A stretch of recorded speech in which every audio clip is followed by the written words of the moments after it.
Friends എല്ലാവർക്കും നമസ്കാരം. Welcome to my channel. അപ്പോൾ ഇന്ന് ഞാൻ ചെയ്യാൻ പോകുന്നത് വളരെ ടേസ്റ്റി ആയിട്ടുള്ള ഒരു പുളി ഇഞ്ചിയാണ്. അപ്പോൾ അതെങ്ങനെ ചെയ്യുന്നതെന്ന് കാണാം. എൻ്റെ ചാനൽ എല്ലാവരും ഒന്ന് സബ്സ്ക്രൈബ് ചെയ്യുക, സപ്പോർട്ട് ചെയ്യുക. ആ ബെല്ലൈക്കൺ കൂടെ ഒന്ന് പ്രസ് ചെയ്യുക. ഞാൻ വീഡിയോസ് അപ്ലോഡ് ചെയ്യുമ്പോൾ നിങ്ങൾക്ക് ഉടനോടെ നോട്ടിഫിക്കേഷൻസ് വരും. അപ്പോൾ നമുക്ക് ഇന്നത്തെ ഈ അടിപൊളിയായിട്ടുള്ള പുളി ഇഞ്ചി എങ്ങനെ ഉണ്ടാക്കുന്നതെന്ന് കാണാം.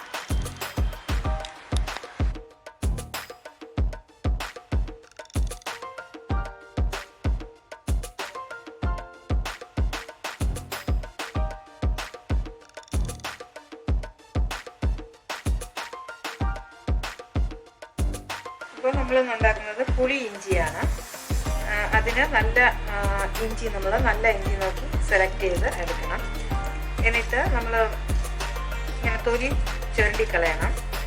വലിയ ഷാർപ്നെസ് ഇല്ലാത്ത ഒരു കത്തി ഉപയോഗിച്ച് നമ്മളിങ്ങനെ ചെയ്യുന്നത് നല്ലതാണ്. കൂടുതൽ ഈ ഫ്ലഷ് പോകാതെ തൊലി മാത്രം പോകത്തക്കവണ്ണം എടുക്കണം. നമ്മൾ പീലറൊക്കെ ഉപയോഗിച്ച് കഴിഞ്ഞാൽ കൂടുതൽ ഫ്ലഷും കൂടെ അങ്ങ് പോകും. അതുകൊണ്ട് ചെറിയ ഒരു വലിയ ഷാർപ്നെസ് ഇല്ലാത്ത കത്തി ഉപയോഗിച്ച് ഇങ്ങനെ ഒന്ന് ചുരണ്ടി കളയണം.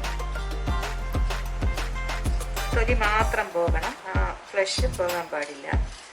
അങ്ങനെ നമുക്കിത് മുഴുവനും ചുരണ്ടിയതിന് ശേഷം നല്ലപോലെ കട്ടോ ഇഞ്ചി തൊലിയൊക്കെ കളഞ്ഞ് നന്നായി കഴുകിയെടുത്തു. മണ്ണ് കാണും ധാരാളം. അപ്പോൾ അതൊക്കെ നമ്മൾ നന്നായി കഴുകിയെടുക്കണം. എന്നിട്ട് ഞാൻ ഒരു പച്ചമുളകേ ചേർക്കുന്നുള്ളൂ. കാരണം ഇഞ്ചിക്ക് നല്ല എരിവുള്ള ഒന്നാണ് ഇഞ്ചി. അപ്പോൾ നമ്മൾ പച്ചമുളക് അധികം ചേർക്കുന്നത് അത്ര നന്നായിരിക്കില്ല. ഞാൻ അതുകൊണ്ട് ഒരു പച്ചമുളകേ ചേർക്കുന്നുള്ളൂ. അപ്പോൾ ഇനി നമുക്ക് ഈ ഇഞ്ചിയെ ചെറുതായി അരിഞ്ഞെടുക്കണം. അപ്പോൾ നമുക്ക് അരിഞ്ഞെടുക്കാം. അപ്പോൾ നമുക്ക് ഈ ചെറുതായി എല്ലാം ഞാൻ മുഴുവനും ചെറുതായി അരിഞ്ഞെടുത്തു. ഒരു പച്ചമുളകും അരിഞ്ഞെടുത്തു. നമ്മൾ മിക്സിയിൽ ഇട്ട് ചോപ്പ് ചെയ്ത് കഴിഞ്ഞാൽ ചിലപ്പോൾ അങ്ങ് അരഞ്ഞു പോകും. അങ്ങനെ വേണമെങ്കിലും ചെയ്തെടുക്കാം. പക്ഷെ ഞാനിവിടെ കത്തി ഉപയോഗിച്ച് അരിഞ്ഞാണ് എടുത്തത്. ഒരു പച്ചമുളകും കൂടെ അരിഞ്ഞെടുത്തു. ഒരു പാൻ അടുപ്പിൽ വെച്ചു. അതിലൊരു 2 ടേബിൾ സ്പൂൺ വെളിച്ചെണ്ണ ഞാൻ ഒഴിച്ചു കൊടുത്തു. ഈ നമ്മൾ അരിഞ്ഞ് വെച്ച ഇഞ്ചി കൊടുക്കാം.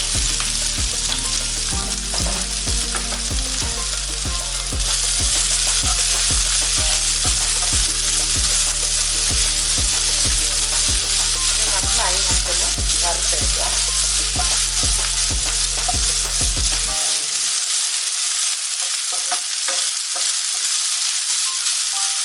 ഇപ്പോൾ നമ്മൾ ഈ ഇഞ്ചിക്ക് ബാക്കി പിക്കിളിനൊക്കെ നമ്മൾ നല്ലെണ്ണയൊക്കെ യൂസ് ചെയ്യാറുണ്ട്. പക്ഷേ ഇഞ്ചിക്ക് നല്ലെണ്ണ ഒട്ടും ചേരില്ല. ഒരു വല്ലാത്ത ഒരു ചുവയായിരിക്കും ഇഞ്ചിക്ക് നല്ലെണ്ണ ചേർത്ത് കഴിഞ്ഞാൽ. ഞാനങ്ങനെ ചെയ്യാറില്ല. ഞാൻ യൂഷ്വലി വെളിച്ചെണ്ണയാണ് ഉപയോഗിക്കുന്നത്.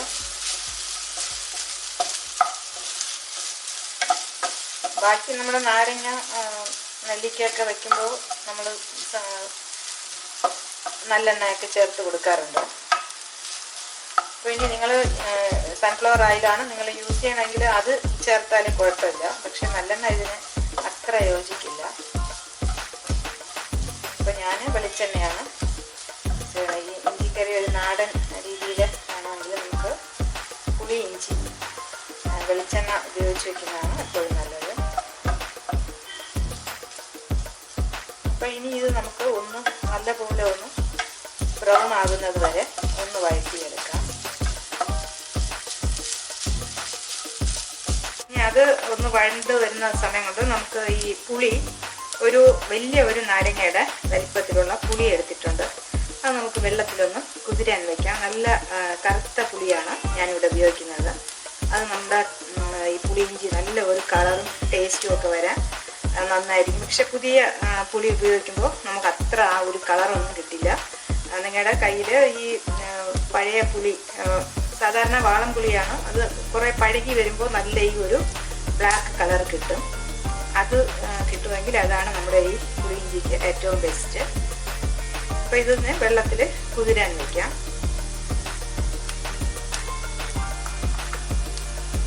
അപ്പോൾ നമ്മുടെ ഇഞ്ചി ഇപ്പോൾ നല്ലപോലെ നമുക്ക് ആവശ്യത്തിനുള്ള പരുവം എത്തിയിട്ടുണ്ട്. ഇത് ഒട്ടിപ്പിടിക്കുക അങ്ങനെ ഒരു പ്രശ്നവുമില്ല. നല്ലപോലെ വറുത്തെടുക്കാൻ പറ്റി. ഇനി നമുക്കിത് വേറൊരു ചട്ടിയിലോട്ട് മാറ്റണം. വേറൊരു ചട്ടിയിലോട്ട് മാറ്റാം.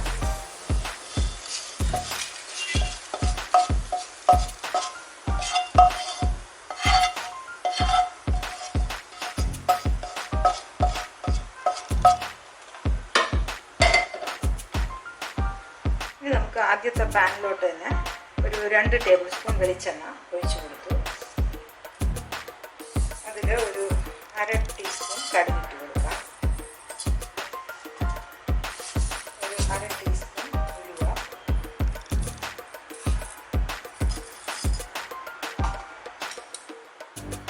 ഒരു 2 വറ്റൽമുളകും കൂടെ.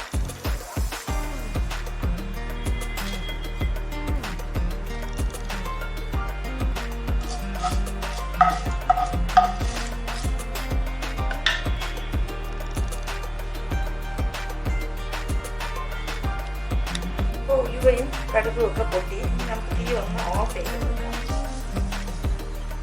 ഇനി നമുക്ക് ബാക്കി പൊടികളൊക്കെ ചേർത്ത് കൊടുക്കാം.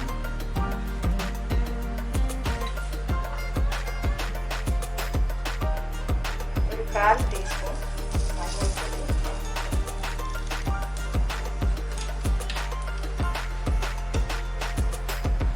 ഒരു 1/2 ടീസ്പൂൺ മുളക് പൊടി, ഒരു ടീസ്പൂൺ നിറയെ മല്ലിപ്പൊടി,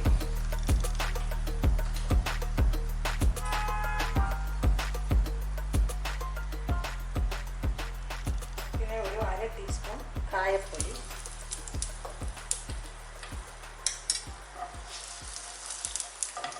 ഇതെല്ലാം ഒന്ന് നന്നായി ഇളക്കി കൊടുക്കാം. നമ്മൾ തീ ഓഫ് ചെയ്ത് കൊടുത്തത് കൊണ്ട് പൊടികളൊന്നും കരിഞ്ഞു പോവില്ല. ഇനി നമുക്കിതിൽ കരിവേപ്പിലയും ചേർത്ത് കൊടുക്കാം.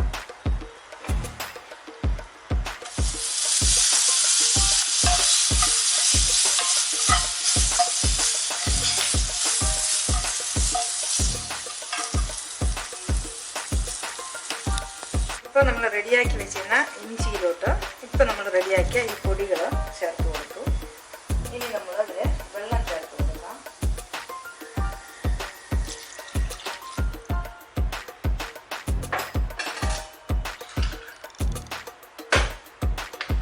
ഈ പുളി നമ്മൾ പിഴിഞ്ഞെടുത്ത ആ വെള്ളവും കൂടെ ഒഴിച്ചു കൊടുക്കാം. ഇനി ആവശ്യത്തിന് ഉപ്പ് ചേർത്ത് കൊടുക്കാം.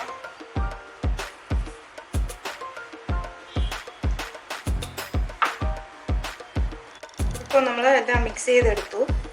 ആദ്യം വറുത്തെടുത്ത ഇഞ്ചിയും പിന്നെ റെഡിയാക്കിയ പൊടികളും പിന്നെ പുളി ഒഴിച്ചു കൊടുത്തു, പിന്നെ ഉപ്പും ചേർത്ത് കൊടുത്തു, വെള്ളവും ചേർത്തു. ഇനി നമ്മൾ ചേർത്ത് കൊടുക്കുന്നത് ഒരു ശർക്കരയാണ്. ശർക്കര കല്ലൊക്കെ ഉള്ളതാണെങ്കിൽ നിങ്ങൾ ഒന്ന് അരിച്ച് ഒഴിക്കുക. ഇതിപ്പോൾ ഇതിൽ വലിയ കല്ലൊന്നുമില്ല, അതുകൊണ്ട് ഞാൻ ഡയറക്റ്റായിട്ട് ഇടുന്നു. കല്ലും അഴുക്കുമൊക്കെ ഉള്ളതാണെങ്കിൽ ഒന്ന് അരിച്ച് ഇട്ട് കൊടുക്കാം. അപ്പോൾ ഇത് ഇനി നമുക്ക് കുറച്ച് വെള്ളം കൂടെ ഒഴിച്ച് കൊടുക്കാം. ഇനി ഇത് നല്ലപോലെ തിളയ്ക്കണം, നല്ല വെട്ടി തിളയ്ക്കണം. ഈ ശർക്കരയൊക്കെ ഒന്ന് അരിഞ്ഞു വരണം. ഇപ്പം നമ്മുടെ പുളിയിഞ്ചി ഇവിടെ നല്ലപോലെ തിളച്ചു. ഇപ്പം നല്ല ലൂസായിട്ടാണുള്ളത്, പക്ഷെ നമ്മളൊരു തിക്ക് കൺസിസ്റ്റൻസിയാണ് നമുക്ക് വേണ്ടത്. അതുകൊണ്ട് കുറച്ചുകൂടെ നമുക്ക് കുറുക്കിയെടുക്കണം. ഈ സമയത്ത് നമുക്ക് ഉപ്പ്, പുളി, മധുരം അതൊക്കെ നമ്മുടെ പാകത്തിനുണ്ടോ എന്നുള്ളത് നോക്കാം. ഇത് വളരെ ടേസ്റ്റി ആയിട്ടുള്ള ഒന്നാണ്. നമുക്ക് ഇഡലിക്ക്, ദോശയ്ക്ക് വരെ ഇത് സുഖമായിട്ട് കഴിക്കാം. ഇത്രയ്ക്കും നല്ല ഒരു ടേസ്റ്റ് ഉള്ളതാണ്. കൂടാതെ ഇത് ഒരു മരുന്നും കൂടെയാണ്. ദഹന പ്രശ്നങ്ങൾക്കും നമ്മുടെ ചുമ, ജലദോഷം അതുപോലുള്ളതിനുമൊക്കെ നമ്മൾ ദിവസവും ഇത് കഴിക്കുകയാണെങ്കിൽ നമുക്ക് നല്ല ഒരു ഇമ്മ്യൂണിറ്റി ഡെവലപ്പ് ചെയ്യാനും സാധിക്കും.